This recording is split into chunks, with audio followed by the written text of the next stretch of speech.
इस दुनिया में ऐसे बहुत लोग हैं जो लॉ ऑफ अट्रैक्शन की मदद से अपने सपनों को पूरा करना चाहते हैं, लेकिन चाह कर भी वो ऐसा कर नहीं पाते क्योंकि वो लॉ ऑफ अट्रैक्शन को समझने में पूरी तरह से असमर्थ रहते हैं और इसीलिए वो असफल हो जाते हैं।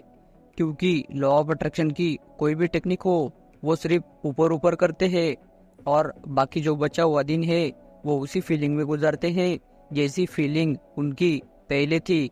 और इसीलिए लॉ ऑफ अट्रैक्शन उनके लिए काम नहीं करता, उनके अपोजिट में काम करता है। लॉ ऑफ अट्रैक्शन को या आपके सबकॉन्शियस माइंड को सिर्फ वही भाषा समझ में आती है जो भाषा आप प्रेजेंट में बोलते हैं, और वो भी फीलिंग के साथ। प्रेजेंट में जैसा आप फील करते हैं, प्रेजेंट में जैसा आप सोचते हैं, वही भाषा यूनिवर्स को या आपके सबकॉन्शियस माइंड को समझ में आती है और आपका सबकॉन्शियस माइंड भी उसी फीलिंग पर काम करता है।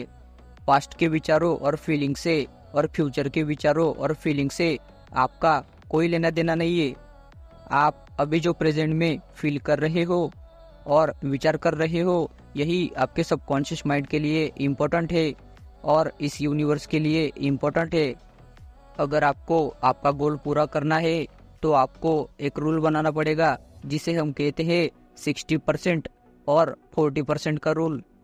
इस रूल में ऐसा होता है कि आपने दिन का ज़्यादातर समय यानी 60% क्या सोचा और क्या फील किया, वही आपने दिन के कम समय में यानी 40% आपने क्या सोचा और क्या फील किया। जब आप सोने जाते हो तो आपको अपने दिन का डाटा चेक करना होगा कि जब से आप उठे थे तब से आपने अभी तक क्या किया, आपने सबसे ज़्यादा क्या सोचा, आपने 60% क्या सोचा और 40% क्या सोचा। अपने दिन को डिवाइड कर दे 60% में और 40% में। अगर आपने 60% में नेगेटिव सोचा है और 40% में पॉजिटिव सोचा है, मतलब आपने दिन का ज़्यादा समय नेगेटिव सोचा है और इसीलिए आपका गोल पूरा नहीं होगा, क्योंकि आप दिन का ज़्यादातर समय नेगेटिव सोच रहे हैं। और जब आप 60% पॉजिटिव और 40% नेगेटिव सोचते हैं तो आपके गोल पूरे होने के चांसेस बढ़ जाते हैं, क्योंकि आप दिन का ज़्यादातर समय यानी कि 60% पॉजिटिव सोच रहे हो और 40% नेगेटिव सोच रहे हो। इसीलिए अपने दिन का चार्ट बनाओ 60% का और 40% का।